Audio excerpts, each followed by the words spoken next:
Conservatives keep losing. The left controls media, universities, and government.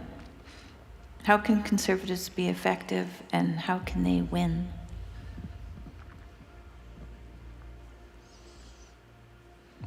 They have to tell a better story. Fundamentally, that's it. And then I think not only do they have to tell a better story, they have to act out a better story. That's the same with religious believers. It's like, you want your God to win? It's like, get your act together, right? You be a shining light on the hill for your faith. And then that's how you win, and we shouldn't even be thinking about winning in some real sense. We should be thinking about how to make things better. And so the conservative question is, how could we be more effective at making things better than those who don't abide by the traditions we regard as valuable? And that's the real question. It's very, very difficult to sort that out. One of the things, I didn't know that I was a conservative before everybody started telling me that I was, but apparently I am. So, and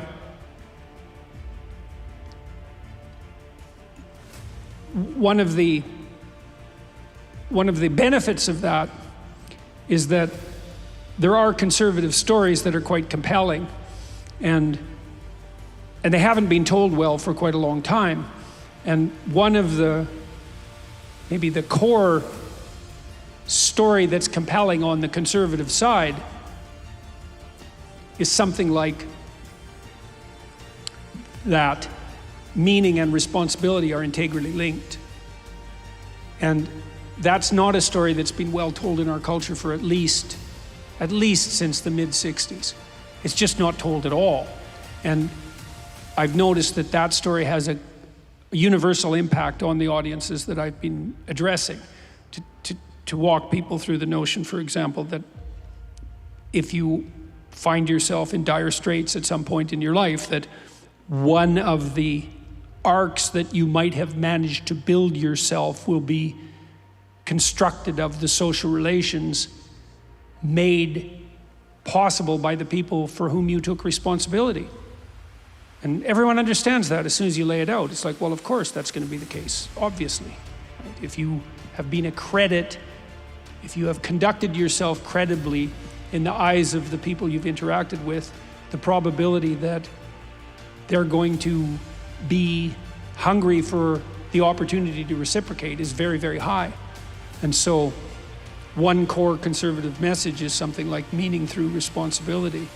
And that's a very, very deep message. I mean, that's the idea of bearing your cross. It's the same idea. It's the deeper the responsibility, the more radical the meaning. Radical in terms of its capacity to transform and sustain. And I think that's just true. It's as soon as you think it through, you understand it's true. And it's quite the crazy idea, that your life would deepen and broaden in precise proportion to the degree that you were willing to take radical responsibility. And that's something you can experiment with, and that's a message conservatives should and could and should deliver, but also, more importantly, act out. Right? That's the fundamental issue, is the acting out. And I think that young people they're literally dying for that message, because we are in a meaning crisis in some real sense, cataclysmic consequence of the death of God, let's say. What should orient you in life? It's, well, certainly the willingness to dare to accept radical responsibility. That's a good answer to the question of how do you find meaning in life. You could try just doing the best you possibly can for other people. And I don't mean in a sense of bitter self-immolation. That's not going to sustain itself. It's not a good strategy. But you could just try that and see what happens. It's like, you kind of know what's going to happen, because there'll be people who take advantage of you. but they even might learn with time. Anyone capable of shame is certainly going to be shamed by the realization that they've betrayed someone who's been good to them. Insofar as they have any capacity for shame whatsoever, even the worst of people can find a pathway to redemption through that kind of shame, but that won't even emerge unless there's been someone who was good to them that they could betray. Now, one of the things that struck me from reading Carl Jung, again, Swiss psychoanalyst, who was a stunning genius, he believed that he was very obsessed with what had happened in Germany in the 1930s and the 1940s, and then also with the emergence of the potential for nuclear annihilation after the Second World War. And his hypothesis was something like, we have to become as good as we are technologically powerful. And right now we're more technologically powerful than we are good. And he believed that was in part because our technological enterprise had expanded in some sense exponentially since the dawn of the scientific revolution, but that our ethical wisdom had stagnated, or, well, stagnated is good enough, and that's not acceptable, because as you become more powerful, you better become better, because otherwise that power will, your foolishness will, you'll be unable to control the power that you've developed, and it will turn against you as a consequence of your own sin. That's a perfectly good way of thinking about it. And so that struck me as highly credible, especially after I'd read a lot about totalitarian states and the fact that the reason totalitarian states can maintain themselves, so that would be definitely the use of power against our own power against ourselves, the totalitarian state. The reason those states sustain themselves is because every individual in those states lies about everything all the time. So it's a direct consequence of individual sin. Now, that's not all it is, but that's a lot of what it is, that's for sure. And so I felt that the pathway forward into a world of unlimited human technological ability was through the radical renovation of the individual psyche, as radical a renovation as the technological renovation itself. And we're playing that out now. We're going to find out, probably in the course of most of our lifetimes, whether or not we can manage that. And we're pretty technologically powerful, and we're getting more technologically powerful all the time, and very, very quickly. And so that means we better get better fast at the same time. And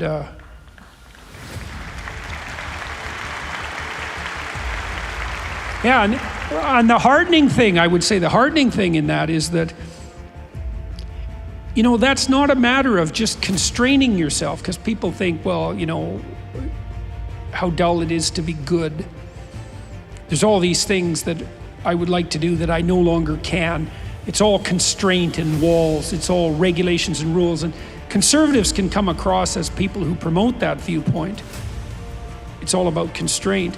But that's not right, because there isn't anything more adventurous than being good, and there isn't anything better than adventure. And you might say, well, why is being good an adventure? And one of the answers to that is, well, it's really difficult.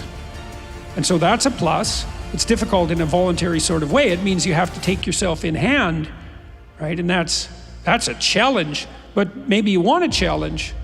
It seems that you want a challenge. And you might say, you might observe that part of being good is saying what you believe to be true. And you might say, well, why is that an adventure? And the answer is, well, you don't know what's going to happen if you tell the truth, right? Whatever happens when you tell the truth is whatever's going to happen when you tell the truth. You have to let go of the outcome. It's an act of faith. You have to presume, if you're going to tell the truth, this is a very strange thing. If you're going to tell the truth, You have to presume axiomatically that whatever happens when you tell the truth is the best thing that could have possibly happened, sort of regardless of what happens. And because sometimes you get in trouble for telling the truth. In fact, that's why children lie, right? Almost always. They lie because they don't want to get in trouble.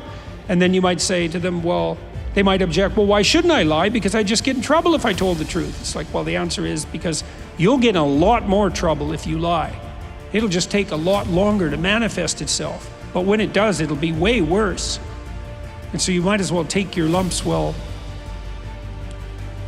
the hand that's delivering the blow is still relatively mild, rather than store it up and wait for the crushing blow that will definitely come for you if you stack up enough lies. And so you tell the truth because you presume that whatever manifests itself as a consequence of the truth is the habitable order that is good. That's also an axiom of the belief in the Logos, is that truth sets you free. And the alternative to believing that is to believe that falsehood sets you free. It's like, fine, try it out. Well, what we saw in the 20th century is that if falsehood rules, then you have a totalitarian state. That's the definition of a totalitarian state. Everyone lies about everything to everyone all the time. And that's hell. And you might say, well, I don't believe in hell. It's like, well, have it your way. Visit North Korea and see if it's real. It's real enough. And you might say, well, it's not eternal. It's like, well, you feel like it was if you lived there. So, and I'm not so sure it's not eternal in some more fundamental sense as well, because it's always a place we could go. And it's always there as a possibility. So, and I don't know what that means in the final analysis, but I know what it means practically and politically, in a tangible sense. So